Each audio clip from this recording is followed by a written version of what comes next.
Assalamualaikum warahmatullahi wabarakatuh. Alhamdulillahirabbil alamin wassalatu wassalamu ala sayyidina Muhammad wa ala alihi washabbi ajmain. Amma ba'd. Beranjak dari awal langkah yang paling utama, tiada tutur kata yang paling indah dipaparkan dari bibir manusia selain kata memuja dan memuji Allah Subhanahu wa taala. Yang mana oleh Allah yang telah mengutus Rasulnya untuk memperbaiki budi pekerti manusia sedunia. Salawat bermahkotakan salam, marilah sama-sama kita hadiahkan kepada seorang pemuda profesional Islam, Rasul Mustafa Nabi besar Muhammad sallallahu alaihi wasallam. Yang mana oleh beliau yang telah mengubah nama Yasrib menjadi Madinah Al-Munawwarah. Madinah artinya kota dan Madinah berarti maju. Kenapa? Karena Madinah telah dipimpin oleh seorang pemimpin yang maju. Sehingga Madinah telah mampu menjadi sebuah pilot flag love example, sebuah karakter bangsa dengan perspektif Al-Quran. Salam hangat dan penuh semangat untuk kita semua.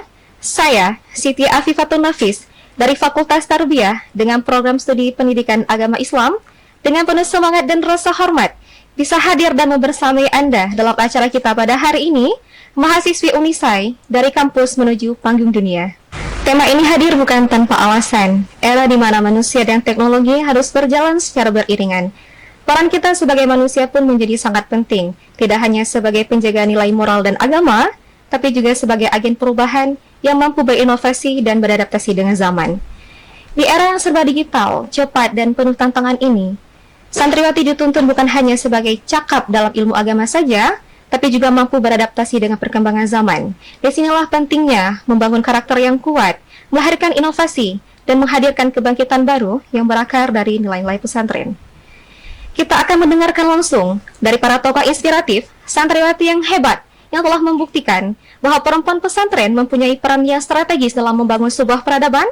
Telah hadir bersama kita dua narasumber yang akan menemani dan akan berbagi berbagai kisah inspiratif pada hari ini. Jadi, pastikan tetap bersama kami di sepanjang acara, siapkan hati yang terbuka, pikiran yang siap belajar, dan semangat untuk tumbuh bersama. Karena ini bukan acara biasa, melainkan adalah bagian dari perjalanan menuju sebuah kebangkitan. Saya pernah mendengar ada sebuah pepatah mengatakan, tak kenal maka tak sayang. Jadi, ada baiknya kita berkenalan terlebih dahulu dengan narasumber kita pada hari ini. So, kita akan berkenalan dengan narasumber kita yang pertama, yaitu Tunku Khairunisa. Mari kita sapa dulu yuk. Assalamualaikum Tunku Khairunisa. Waalaikumsalam warahmatullahi wabarakatuh. Apa kabar hari ini? Alhamdulillah sangat baik. Tunggu gimana kabarnya? Alhamdulillah saya baik juga. Baiklah Tunku Khairunisa, sebelum kita memasuki ke dalam acara kita ya, lebih baiknya kita kenalan singkat-singkat dulu ya. Kalau boleh tahu nih, Tunku Khairunisa ini berasal dari mana?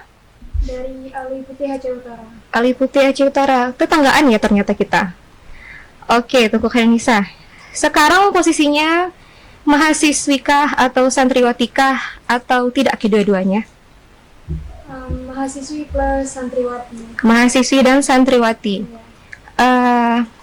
Kalau boleh tahu nih, mahasiswi sekarang sedang menuntut ilmu di universitas apa dan sudah semester berapa? Kalau berbicara tentang perkuliahan, saya sekarang kuliah di Universitas Islam Al-Aziziyah Indonesia. Udah semester 6. Sudah semester 6. Tadi santriwati ya? Iya. Kalau boleh tahu nih, mondoknya di mana sih? Di Daya Jamiah Al-Aziziyah Bateri Samalanga. Samalanga. Iya, benar. Sudah kelas berapa ya? Sekarang udah kelas 3 dong. Kelas 3 berarti sudah 3 tahun ya di pesantren? Lebih kurangnya bang gitu. Di pesantren sudah 3 tahun. Iya. Oke, Tunku Khairunisa, sebelum kita berlanjut lebih dalam nih, saya mau tahu dulu, Tunku Khairunisa ini biasanya dipanggil siapa sih? Supaya memudahkan kita nantinya ya dalam pembahasan kedepannya gitu. Biasanya dipanggil Nisa bang, sesingkat itu. Singkat sekali nama Tunku Nisa ini ya. Oke, jadi kita sudahi dulu perkenalan kita dengan narasumber kita yang pertama. Sekarang kita beralih ke narasumber kita yang kedua. Sudah hadir yaitu Tunku Munawarah. Yuk kita sapa dulu. Assalamualaikum Tunku Munawarah. Waalaikumsalam warahmatullahi wabarakatuh. Waalaikumsalam. Bagaimana kabarnya hari ini? Alhamdulillah bil khair. Tunku Munawarah, kalau boleh tahu nih, sebelum kita masuk ke dalam pembahasan ya, Saya mau kenalan singkat-singkat dulu, boleh nggak sih? Boleh, boleh banget. Oke, saya mau nanya ini, Kak Tungku Munawarah ini tinggalnya di mana ya? Domisili sekarang itu di Bintang Hulu, Sukun Aceh Utara. Tetanggaan? Tetanggaan kecamatan. Kecamatan? Iya. Berarti tetanggaan kabupaten sama saya ya? Oke, Tungku Munawarah sekarang posisinya sebagai mahasiswi kah? Atau santriwati? Atau tidak keduanya? Lebih tepatnya ngabdi sambil kuliah. Ngabdi sambil kuliah. Di universitas mana kau belum tahu ya? Kebetulan saya berasal dari universitas yang sama juga dengan Tungku Khairunisa, di Universitas Islam Al-Aziziyah, dari fakultas yang sama juga, semester yang sama juga, tapi dari program studi yang berbeda. Program studi yang berbeda. Kalau boleh tahu program studinya apa? Saya dari program studi Pendidikan Agama Islam. Menjadi guru ya? Ya. Kalau Tungku Nisa, program studinya apa? Manajemen Pendidikan Islam. Manajemen, berarti ya beliau yang mengatur Tungku Munawarah ya? Jadi kurangnya di gitu. Oke. Jadi kalau boleh tahu nih, di umur yang masih terbilang muda ya, masih mahasiswi, kelahiran berapa nih kalau boleh tahu dulu? 2004. 2004. 2005. Ya. Masih tuan saya ya. Oke. Saya mau nanya, prestasi apa aja sih yang sudah diraih di umur yang masih terbilang muda ini? Bisa kita lihat sekarang ya, begitu banyak kenakalan remaja yang sudah ada di mana-mana. Dan bulan kemarin juga saya ada melihat timbulnya tren-tren baru gitu. Boleh nggak di-share kepada kita semua untuk membuka mindset kita, terutama untuk saya juga gitu, bahwasanya hidup ini bukan tentang mengikuti tren itu saja, tetapi masih ada suatu hal yang sangat berharga yang harus kita kejar lebih giat lagi. Boleh nggak di-share untuk kita semua, prestasinya apa-apa aja sih? Oke, baik. Izin. Iya, boleh. Silahkan. Jadi, perihal tren itu terkadang ada sesuatu yang tidak harus kita wujudkan. Seiring perkembangan zaman, tren terkadang banyak yang tidak faedahnya. Iya. Tapi hari ini yang harus kita wujudkan adalah tren menggapai prestasi setinggi mungkin selagi masih muda, selagi masih ada kesempatan. Alhamdulillah, sebelum saya menimba ilmu di bawah naungan Jamiah Al-Aziziyah, saya sempat mengukir prestasi di bawah naungan Yayasan Ulumul Islam Panton Labu Aceh Utara. 6 tahun di sana, perjalanan mungkin lama, tapi hasil yang saya dapatkan sangat luar biasa. Saya sempat menjadi finalis dalam musabaqah Qiraatul Kutub cabang Fathul Mu'in,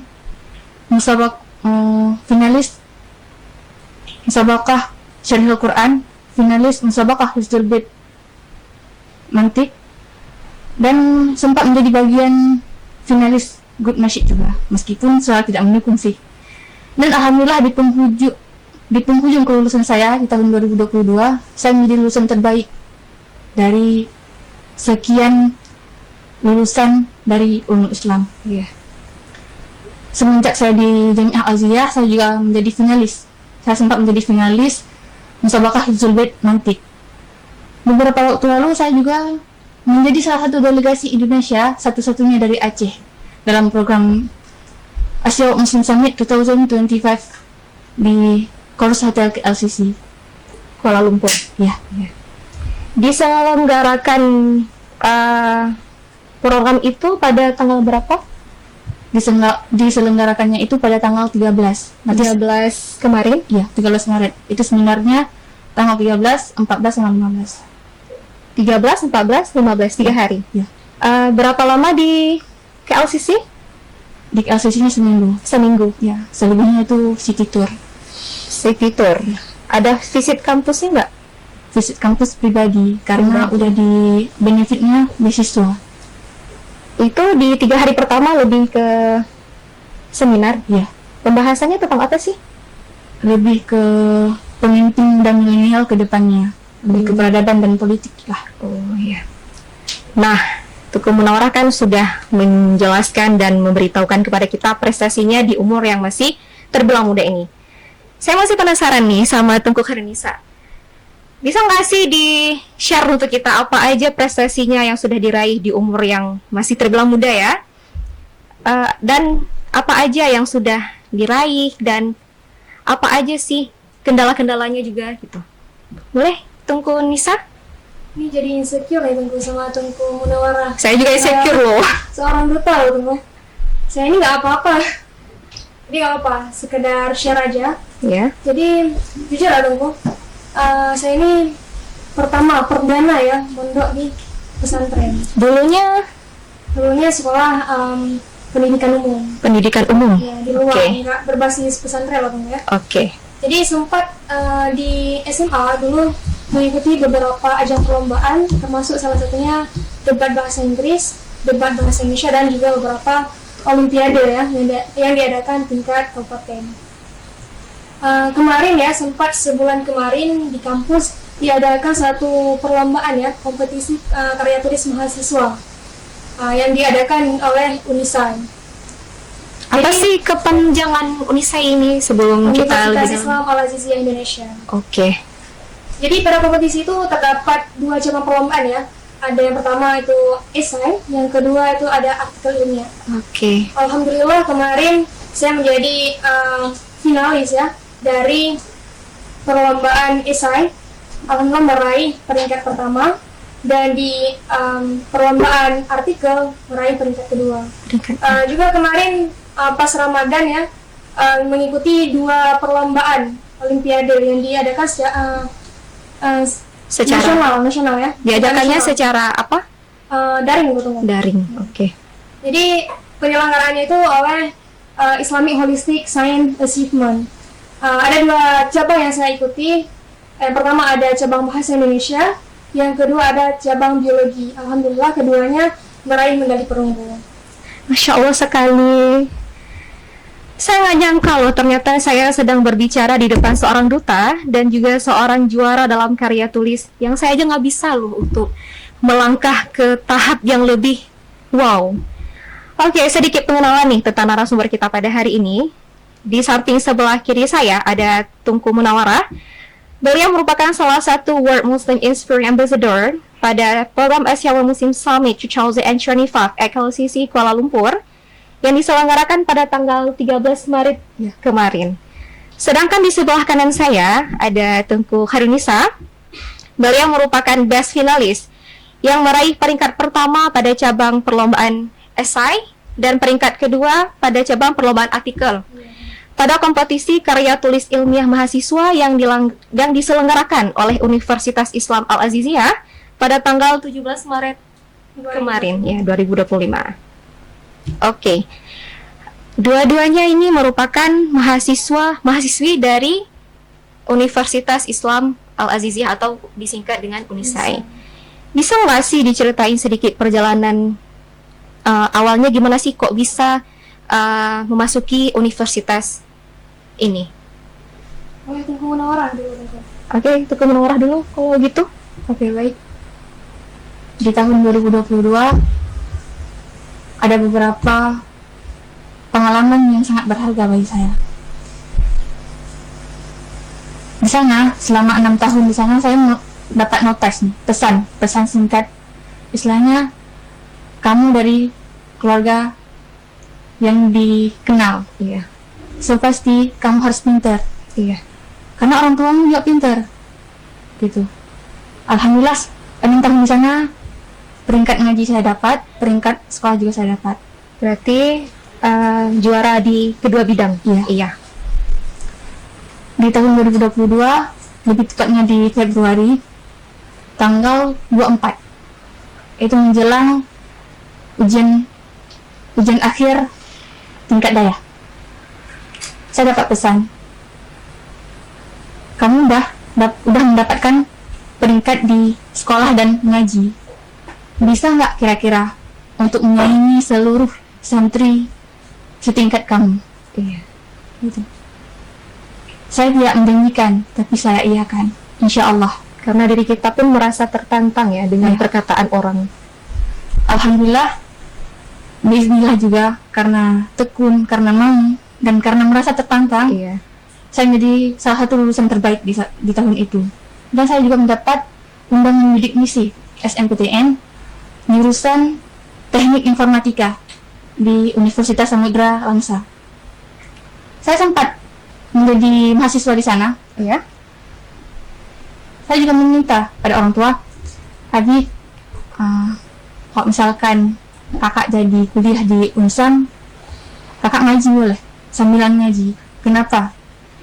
Karena pergaulan saat ini nggak mendukung bagi kakak. Bukan dalam artian bukan berarti terpengaruh, Iya. tapi kondisi lingkungannya yang nggak menentukan bagi saya. Diiyakan. Terakhir saya masuk 2 bulan di sana, perjalanannya lumayan rumit. Terakhir saya ngeluh, nggak kuat. Karena Sudah mulai menyerah ya? ya lumayan pressure sama waktu. Jam 7 pagi harus ampan di kampus, sedangkan jam 7 itu belum keluar dari asrama. Jam 6 sore harus standby di pondok, sedangkan jam 6 sore itu belum keluar dari lab.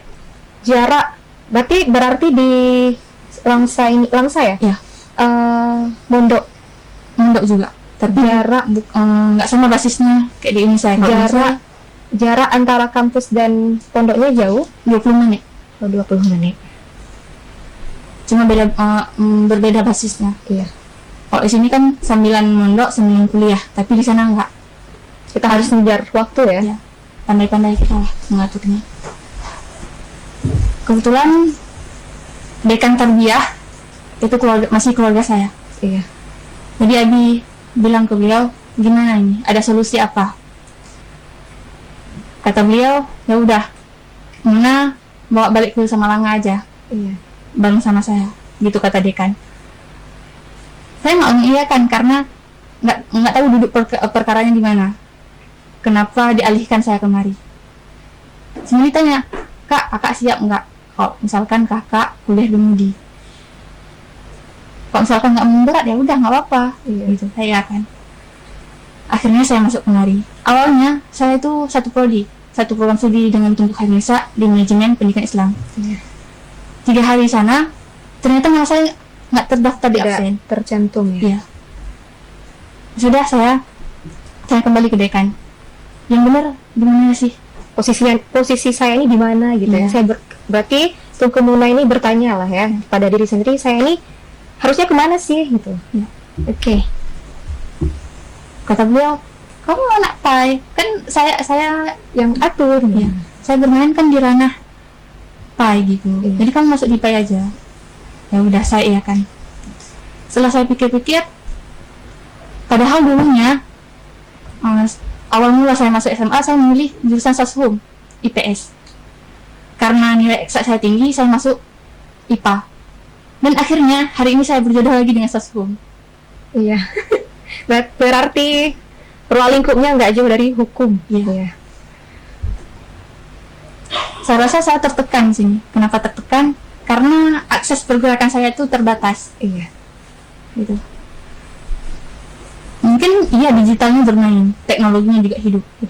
Tapi pikiran kita, Masih nge-stuck di situ-situ saja. partnernya juga Tidak mendukung. nggak sefrekuensi dengan saya. Iya.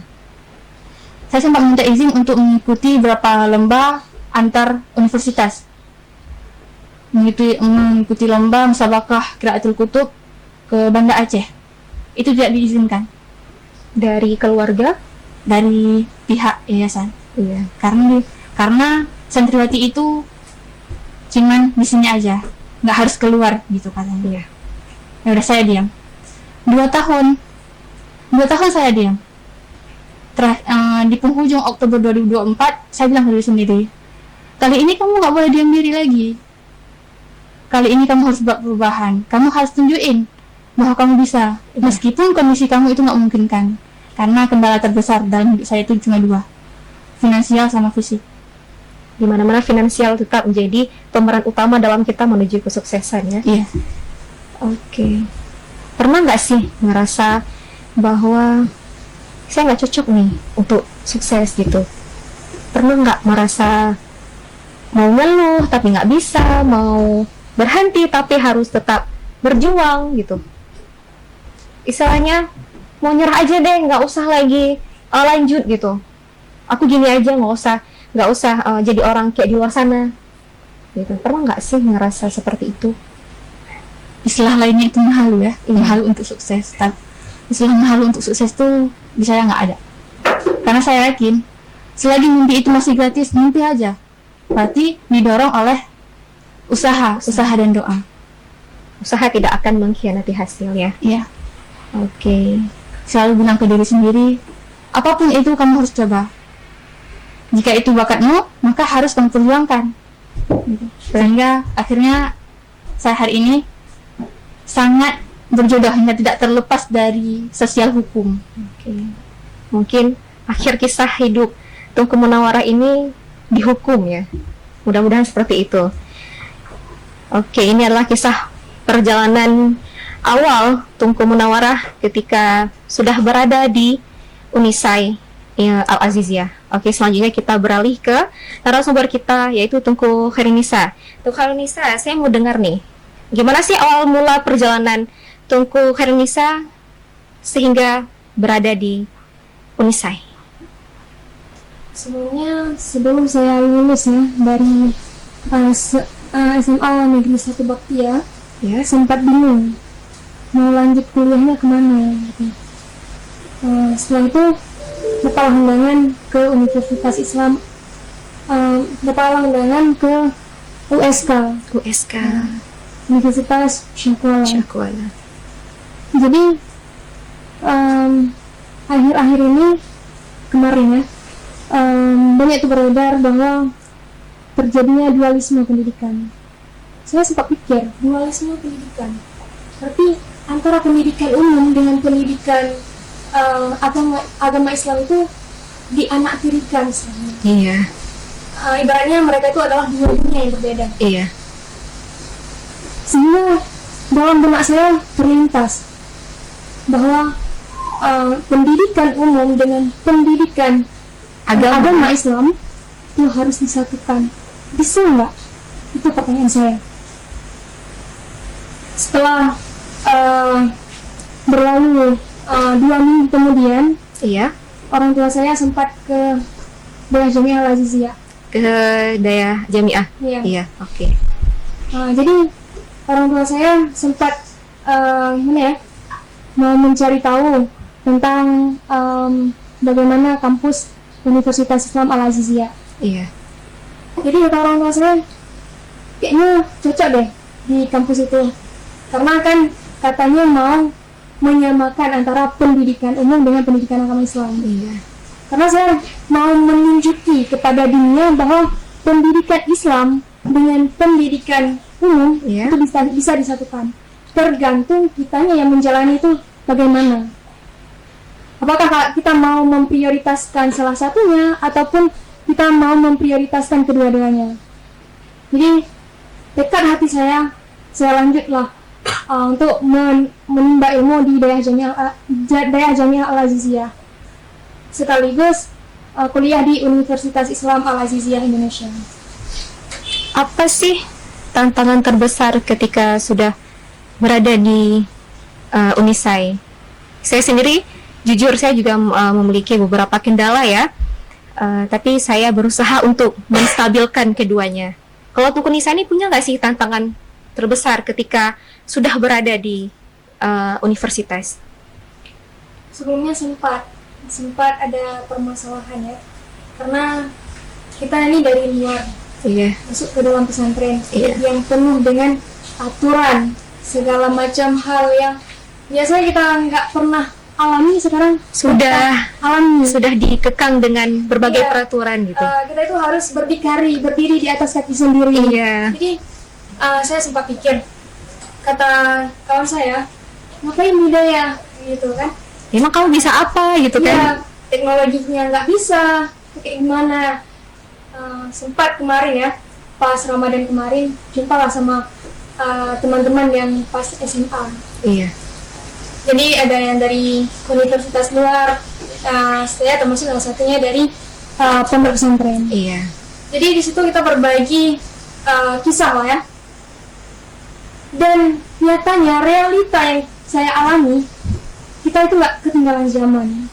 Malah kita yang dari pesantren ini itu dua-duanya dapat. Yang pertama kita dapat ilmu agama, yang kedua kita dapat pendidikan umum. Terserah kita ini mau memprioritaskan yang mana. Apa duniakah atau akhiratkah gitu? Kalau saya pribadi dua-duanya, karena kalau misalkan bisa disatukan, ngapain dipisahkan gitu. Jadi saya tergerak hati untuk tetap bertahan di Yahya Jamiah Al-Aziziyah dan tetap kuliah di Universitas Islam Al-Aziziyah. Karena mengingat perkembangan zaman yang begitu cepat, teknologi berkembangnya sangat pesat, informasi yang begitu cepat beredar, sehingga kita tidak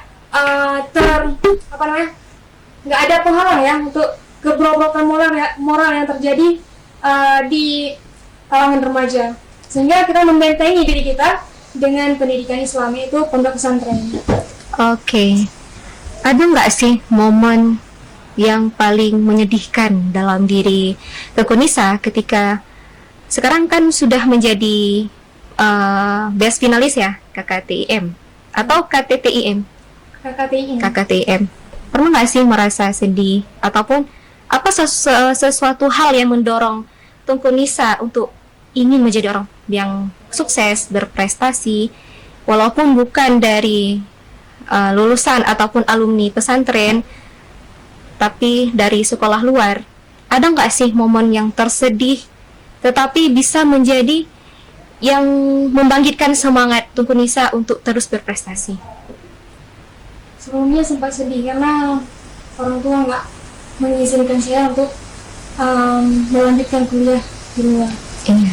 Rencananya mau lanjut kemana? Di USK. USK. Jadi kata orang tua saya, nggak baik di luar. Kamu itu anak perempuan katanya. Ya udahlah, nggak apa-apa, saya terima. Jadi karena di perdana mondoknya banyaklah kesedihan dan juga permasalahan yang kita hadapi ya di pesantren. Kemudian pas kuliah juga banyak permasalahannya, kurang tercukupi fasilitas. Mungkin itu menjadi salah satu pertimbangan ya untuk saya dibandingkan dengan teman-teman saya yang di luar. Mereka yang di luar itu kayak bebas gitu, mereka mau berkarya bebas gitu kan. Tapi kita seorang santri, kita seorang santri ini mau apa gitu kan?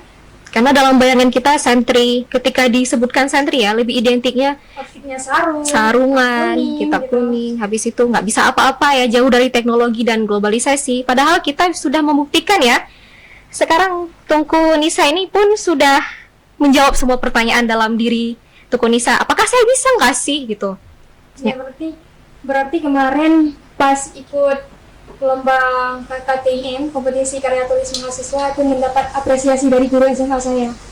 Dulu guru SMA saya tuh sempat bilang sama saya, ngapain lanjut ke pesantren? Gak bisa Kamu punya gitu. potensi gitu, kenapa harus ke pesantren?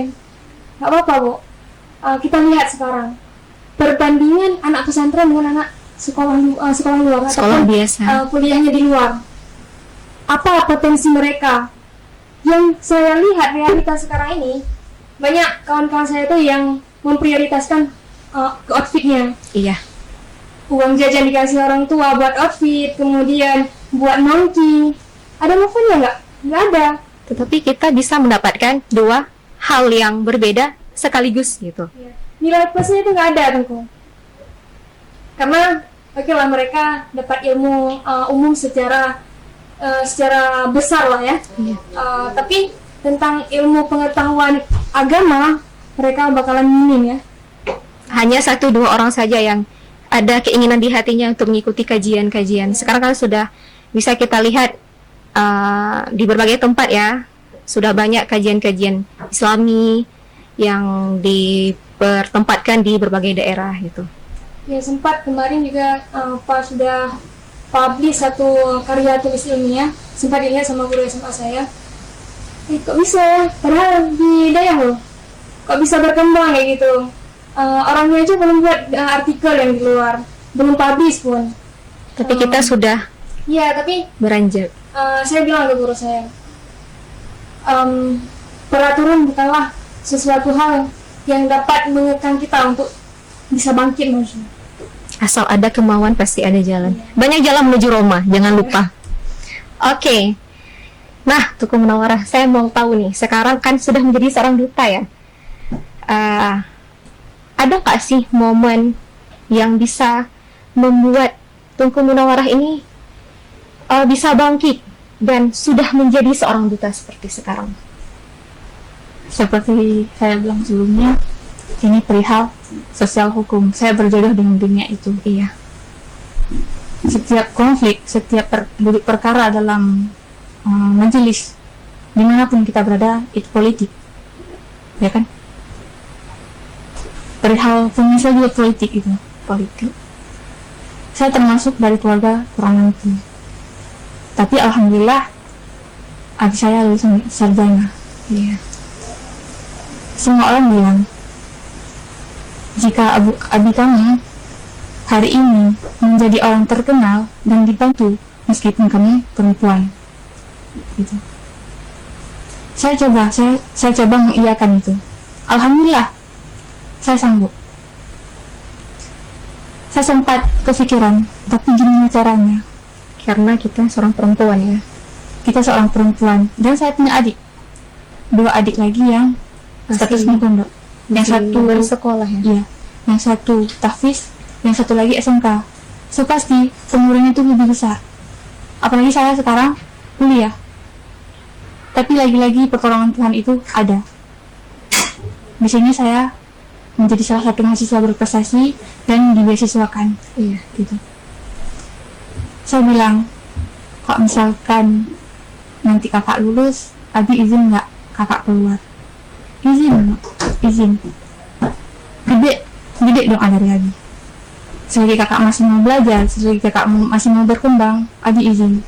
Abi nggak kepikiran kan untuk punya menantu kayak abi-abi yang lain. Iya. Enggak. Kenapa harus abi batasi pergerakan anak? Gitu tadi. Karena biasanya kalau sudah jadi santri itu cepat menikah ya. Iya. Oke, lanjut. Bagaimana lagi setelah itu?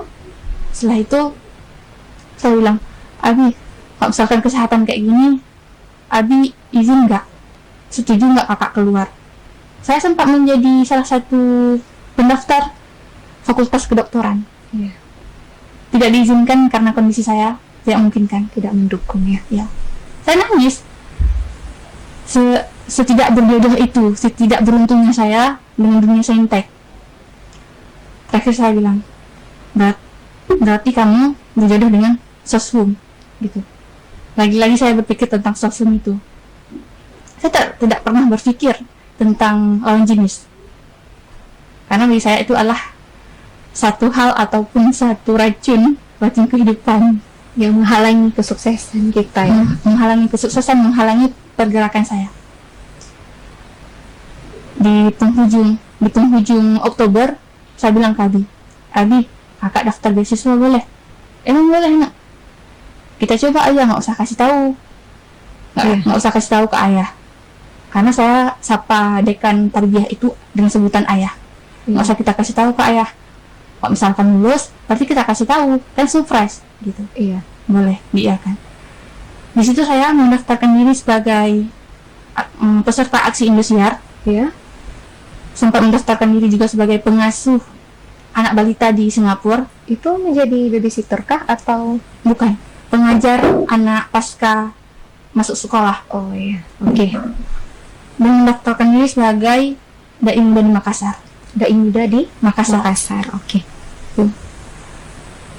Di Desembernya kondisi saya menurun. Kata Abi, "Nak, kok misalkan kondisinya gini-gini terus, kayak mana kakak mau keluar? Nggak ada yang kawal, nggak ada yang Perhatikan. iya." Tapi Abi ridho kan, selagi Abi ridho kakak akan perjuangkan. Itu yang saya bilang.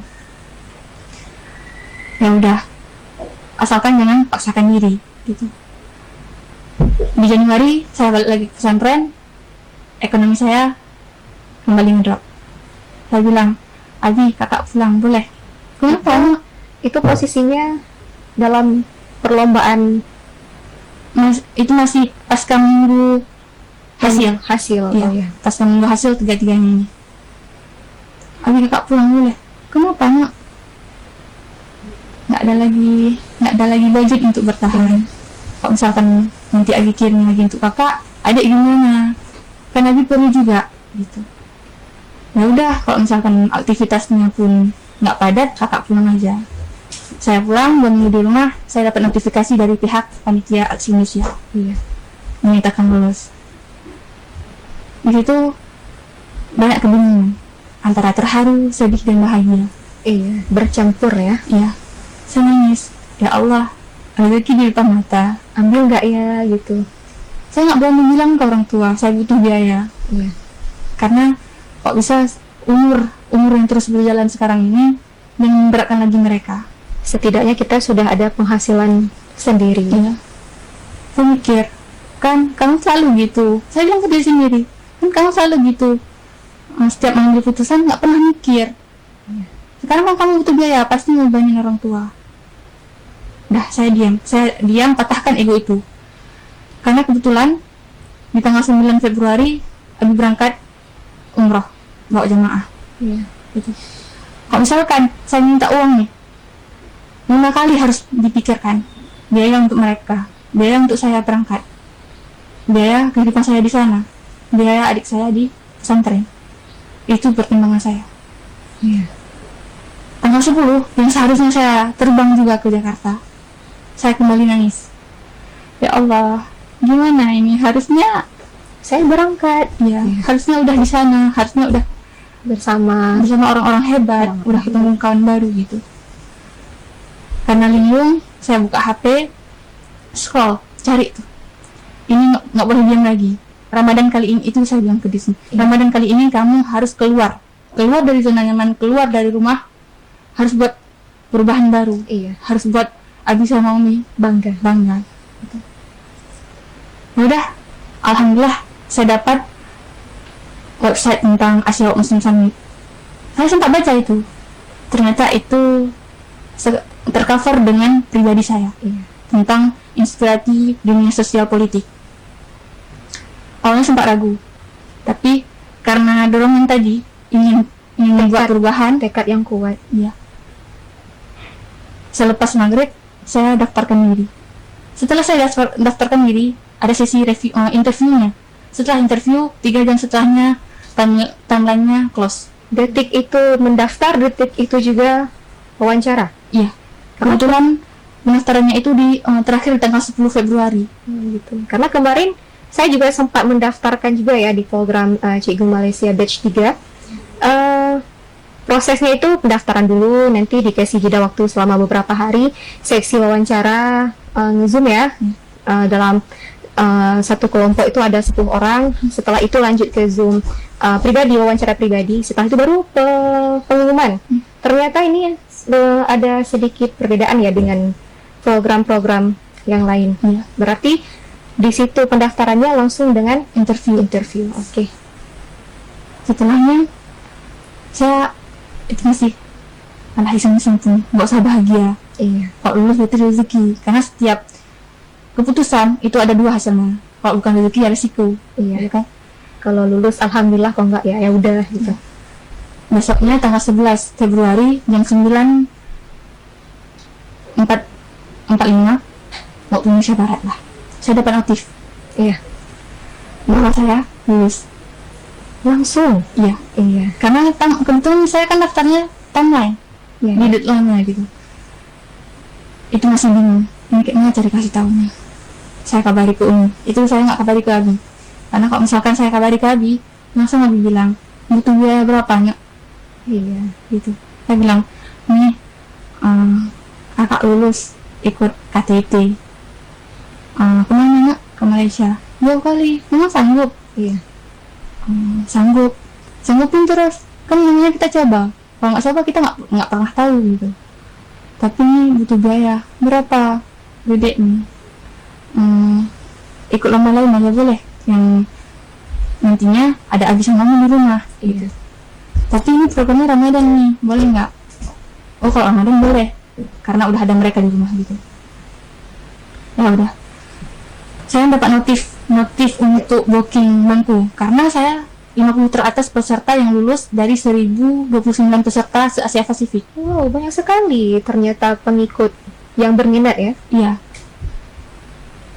Saya sempat ngajak kawan juga, kebetulan sepupu saya, Iya. tapi beliau nggak mau lanjut. Kenapa? Padahal kan itu suatu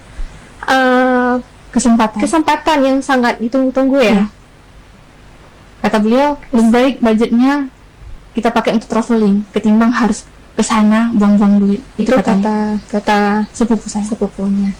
Saya bilang, abang enak cowok, Bisa kemana-mana ya. ya bisa kemana-mana. Tapi kan nggak cewek bang. Di situ belajar, di situ healingnya. Meskipun harus kita sempatkan untuk menikmati. Ya juga sih, gitu kata dia. Saya dapat notif untuk booking bangku itu tanggal 11 Februari, tanggal 18 Februari, tanggal 23 Februari, dan tanggal 28. Saya abaikan semua notif itu. Karena saya teringat lagi dengan finansialnya. Tidak mendukung. Ya, finansial keluarga saya tidak mendukung. Lumayan gede pengeluarannya. Gitu. Selepas Abi kembali dari Saudi, tanggal 6 Maret, saya dapat notif lagi. Laskal. Itu notifnya. Peringatan terakhir, kata mereka.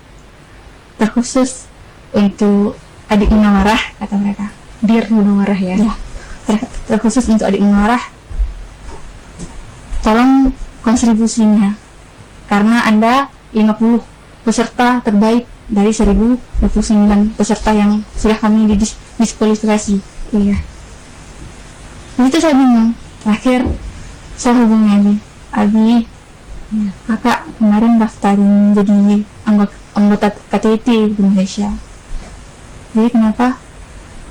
Kakak butuh budget. Berapa nak? Kurang lebih 9 juta. Iya. Ya Allah, nak gede kali. Abi cuma punya 3 juta. Itu pun nanti Abi pakai kayak mana nak? Di situ saya nangis. Ya Allah, keputusan saya selalu ada kendalanya. Gimana ini?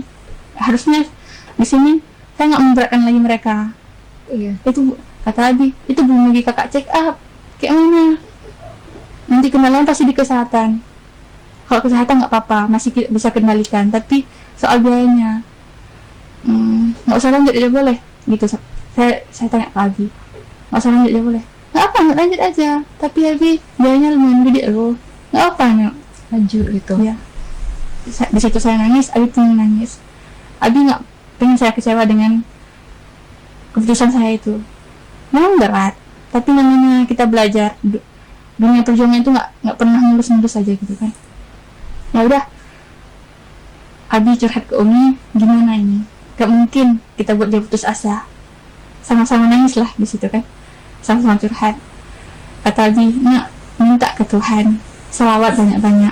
Bahasa ajanya itu, ya Allah, hanapak lu mengade, hanapak lu melakenya kan Mbak Ral yang maha adik gitu. Iya. Kata Abi. Merayu lah sama Tuhan ya. Baik. Kalau memang ini baik, tolong berkati perjalanan, gitu kata Abi. Alhamdulillah tanggal 7 Maret saya dapat telepon dari seorang donatur, orang baik lah. Kata beliau, kamu mau ke sana? Iya. Kamu lulus? Iya. Ada biaya nggak? Enggak. Dapat izin dari orang tua nggak? Dapat. Berarti kamu sekarang fokus belajar. Soal biaya kamu, transportasi kamu, semua budgetnya itu saya yang tanggung. Masya Allah sekali. Dan alhamdulillah pengeluaran yang beliau kasih ke saya itu lebih kurangnya 11.826.000. Itu semuanya beliau yang Ya, yang tanggung. dari tiket penerbangan, penginapan, bahkan budget saya di sana. Budget di sana. Ya. Selepas dari registrasi itu, sesudah dapat bantuan itu, saya lapor ke pihak panitia. Kak, saya diikut. Dah. Sampai di sana di interview lagi. Kenapa kemarin kamu terkendala? Saya bilang, saya dari keluarga kurang mampu, Kak. Ini pun Finansial tidak mendukung. Ini pun dibantu sama orang baik. Kamu sekarang semester berapa? Saya semester 6. Jurusan apa? jurusan pendidikan Islam, agama Islam dari Aceh. Iya. Berarti kamu kenali sendiri. Iya. Serba sendiri. Iya. Sendiri itu kamu. Harus. Iya. Kita harus berdiri di kaki kita sendiri, kita harus berjuang sendiri. Iya. Karena kesuksesan itu tidak menunggu orang lain ya. Nah, terakhir minta lagi orang baik. Iya. Kata beliau, ini anak pintar, ini anak Aceh. Generasi Aceh harus kita sukseskan dengan diri kita. Iya. Gitu. Alhamdulillah, saya diizinkan menjadi salah satu delegasi yang dapat beasiswa, dapat scholarship di Malaysia, ya, untuk lanjutan S2 nantinya. Sudah mendaftar untuk mengambil S2-nya atau masih dalam pemikiran Anda nggak ya? Nggak lagi pemikiran sih, lebih ke persiapan berkasnya. Sudah OTW ke pendaftaran ya? Iya. Oke. Sekarang kan sudah bisa kita katakan sudah menjadi orang sukses ya. Iya. Ada nggak sih penyesalan terbesar dalam hidup yang ingin untuk diperbaiki? Penyesalan dalam hidup itu ketika saya kadang-kadang suka membantah suara dan doa orang tua. Itu saja. Karena mungkin maksud mereka baik, tapi insting saya itu berbeda. Karena hasilnya lebih ke insting saya. Tapi ketika saya membantah kata mereka, membantah doa mereka, di situ saya nangis. Alangkah baiknya kita menjaga hatinya, alangkah baiknya kita menjaga suaranya, karena sukses kita hari ini berkat doa dan keringat mereka. Bukan karena usaha kita ya, Iya. tapi masih ada dukungan dari orang tersayang yang selalu menginspirasikan kita, yang selalu mendorong kita untuk tetap terus berjuang. Iya. Oke. Sekarang menjadi seorang mahasiswi di Universitas Islam Al-Aziziyah. UNISA ya, biasanya disingkat seperti itu. Menurut Tengku Munawarah, bagaimana peran UNISA dalam perjalanan sukses Anda? Peran UNISA hari ini untuk saya sangat besar. Di sana saya belajar banyak, belajar untuk mandiri, belajar untuk lebih independen lagi. Karena hidup serba mandiri, serba sendiri. Ketika lingkungan saya toksik, saya harus mengambil langkah untuk lebih asik. Iya. Gitu. Kalau menurut Tengku Nisa nih, sekarang menjadi mahasiswi UNISA, bagaimana peran UNISA dalam perjalanan Tengku Nisa untuk menuju kesuksesan dan berprestasi seperti sekarang? Peran UNISA sangat banyak ya untuk saya, terutama dari segi dosen yang ada di Universitas Islam Al-Aziziyah, banyak yang memberi support kepada saya untuk terus berkembang. Kemarin sempat dosen bahasa Inggris ya, Ibu Rosmiana, saya jumpa dengan dia, katanya, Nisa kemarin dapat juara ya? Alhamdulillah kok. Kebetulan saya bilang, mana ada kebetulan, itu semua kan emang udah ada potensinya. Iya. Potensi yang saya punya saat ini itu berkat dukungan dan juga ilmu yang udah dosen-dosen berikan. Iya. Jadi fasilitas yang diberikan oleh kampus Universitas Islam Al-Aziziyah itu sangat luar biasa. Tidak membatasi. Kalau kita ini seorang santri, tidak hanya bisa tentang ilmu agama, tapi juga bisa tentang pendidikan umum. Jadi nggak ada batasannya. Sehingga sempat diadakan kompetisi ya kemarin itu untuk mengembangkan bakat dari para mahasiswi dan mahasiswa di kampus UNISA. Pernah nggak sih ngerasa ngestak ataupun ragu gitu? Kan sudah menjadi best finalis ya. Nih kita ceritanya sebelum menjadi best finalis nih. Pernah nggak sih ketika mau mulai ragu nih, menang nggak ya? Ragu nih, bisa nggak ya? Pernah nggak sih perasaan itu muncul di hati Tengku Nisa? Dan biasanya Tengku Nisa hadapinnya itu gimana sih untuk menepis rasa bingung dan rasa ketidakpercayaan diri untuk melangkah ke tahap yang lebih maksimal. Sempat juga karena kita bersaing dengan ratusan mahasiswa di Universitas Islam Al-Aziziyah. Jadi ketika mengikuti perlombaan tersebut, pastinya kita ada tolak ukurnya, ada pertimbangannya. Ini kita lanjut atau enggak? Ini capek-capek aja kita tulis karya, tapi nggak ada hasilnya. Iya. Tapi saya tanamkan dalam diri saya bahwa menulis itu bukan hanya untuk mencapai suatu kejuaraan, tetapi menulis itu untuk mengembangkan bakat kita. Sesuai niat kita. Iya. Jadi di saat semua keraguan tersebut menghampiri saya selalu membangun afirmasi yang positif. Orang tua saya sempat bilang kepada saya bahwa kamu harus mampu membangun afirmasi positif. Karena afirmasi yang kamu bangun hari ini akan berpengaruh untuk masa depan kamu. For example, misalkan kita ini mau kuliah lulus dengan lulusan terbaik. Iya. Gitu. Jadi kita tanamkan dalam diri kita, kamu bisa. Iya. Kamu harus tetap maju. Kamu tunjukkan kepada orang tua kamu bahwa kamu Bisa. tidak sia-siakan biaya yang udah orang tua keluarkan selama ini. Iya. Jadi afirmasi yang saya mau itu selalu yang positif. Saya hindari afirmasi yang negatif. Gitu. Ada nggak sih rutinitas unik gitu? Kan bisa kita lihat ya, untuk menjadi orang sukses itu kan banyak step-nya, banyak langkahnya, dan banyak perjalanan yang penuh lah lika-likunya.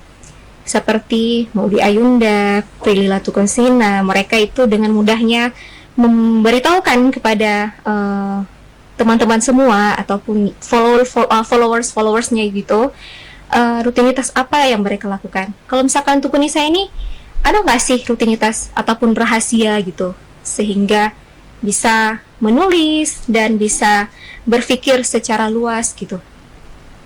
Kalau ngomong-ngomong tentang rutinitas unik, nggak unik-unik banget sih menurutku, karena ini udah lumrah orang tahu ya. Iya. Saya mewajibkan untuk diri saya sendiri sebelum tidur minimal 10 menit itu saya pergunakan untuk membaca. Terserah mau membaca apa, mau baca buku, mau baca kitab, terserah buku apa yang kita ingin baca. Misalkan mau baca buku cerita, mau baca buku motivasi, atau buku ilmu pengetahuan lainnya. Yang penting membaca. Dalam sehari semalam itu harus membaca minimal itu 10 menit sebelum tidur. Berarti Tuku Nisa ini mempraktekkan membaca adalah cakrawala dunia, dan juga aku tulis, Aku hafal. aku hafal, aku lupa, aku tulis, aku ingat. Keren sekali ya. Jadi rutinitas yang kedua itu menulis.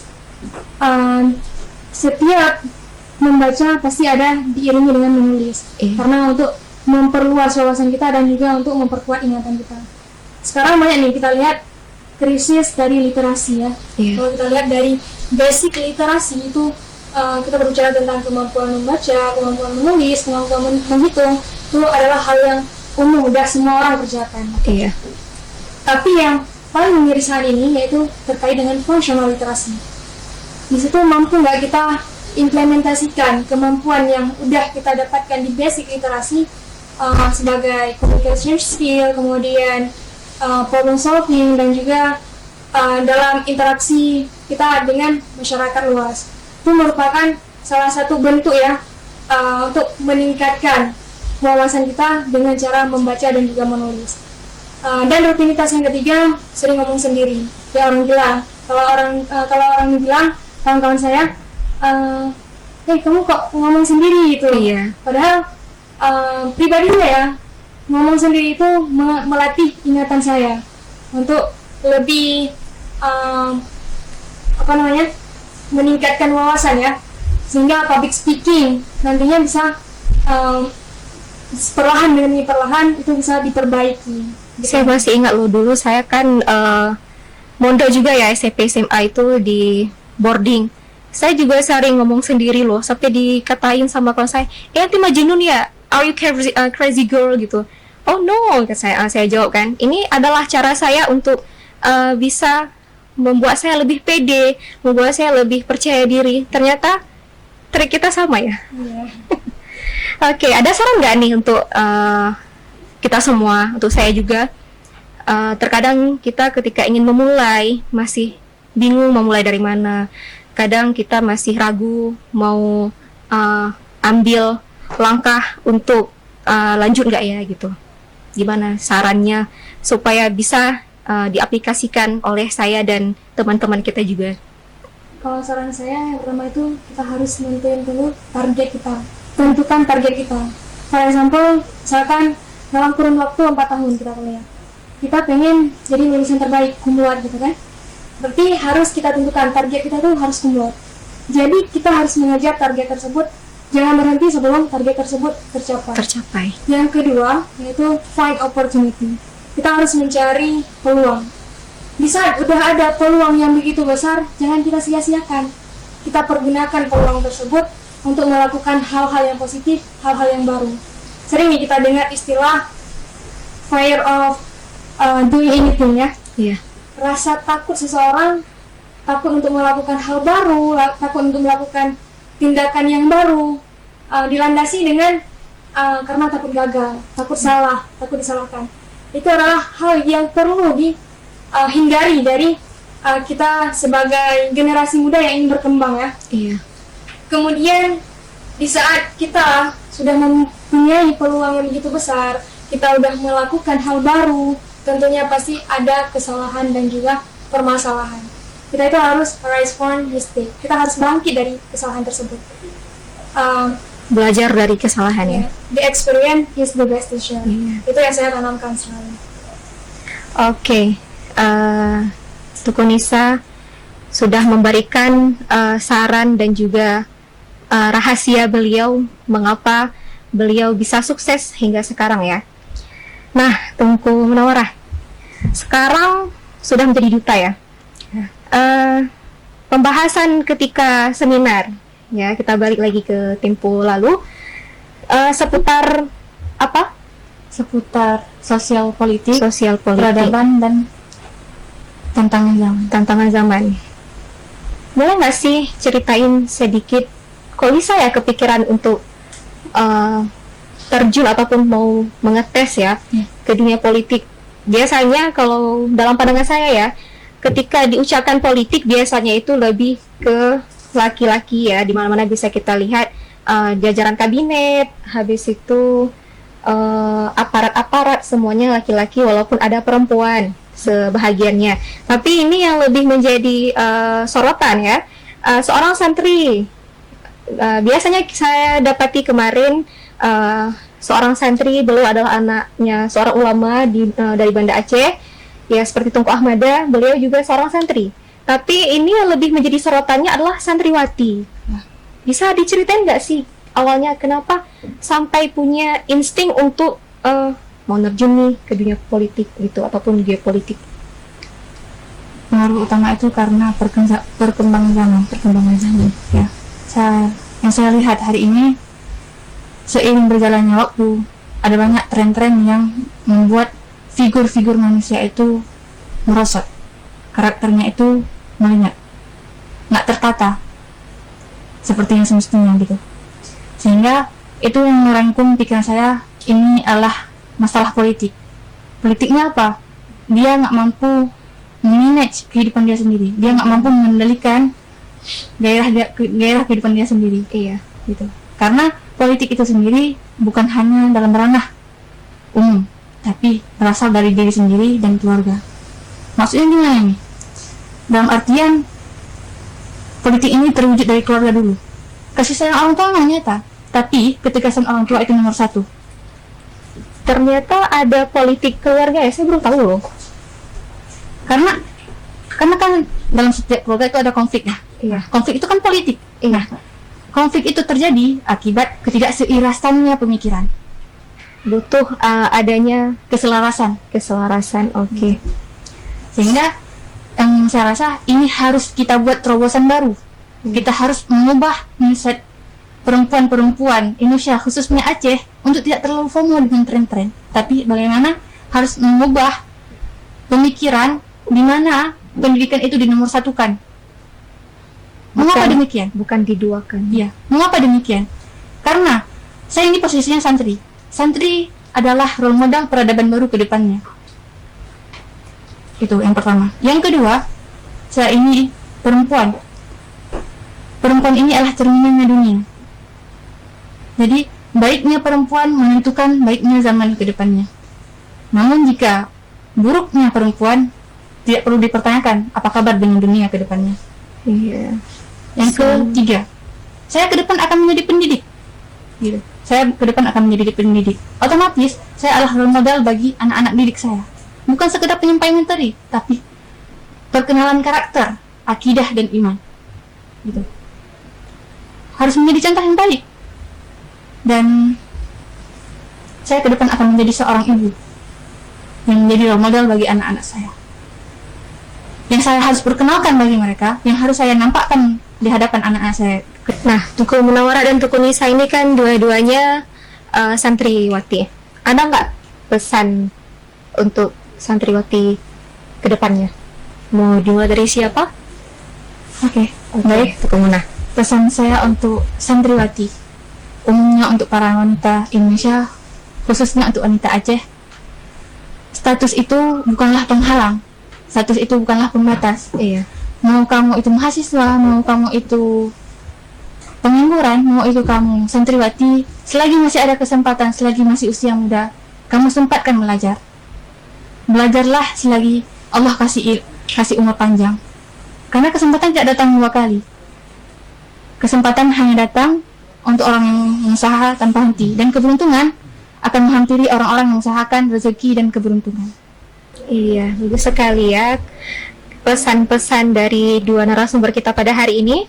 Nah, sahabat inspiratif, dari pembahasan kita hari ini, kita bisa mengambil pelajaran bahwa santriwati bukan hanya sebagai penjaga nilai luhur pesantren saja, tetapi mereka mempunyai peran yang sangat penting dalam membangun sebuah peradaban. Karakter yang kuat akan menjadi fondasi utama, sementara inovasi adalah alat untuk terus melangkah maju. Kombinasi keduanya akan memiliki harapan untuk kebangkitan baru. Mari kita terus dukung generasi kita dan beri ruang bagi para santriwati untuk tumbuh, berkarya, dan terus berinovasi dengan cara mereka sendiri. Karena masa depan yang lebih baik akan hadir dari generasi yang siap berubah tanpa kehilangan jati diri dan arah. Terima kasih sudah mendengarkan kami sampai selesai pada hari ini. Semoga obrolan tadi bisa memberikan insight baru atau setidaknya menemani hari Anda dengan sangat menyenangkan. Kalau Anda menikmati perbincangan ini, feel free to share it ke teman-teman kamu. Dan jangan lupa untuk follow akun kami.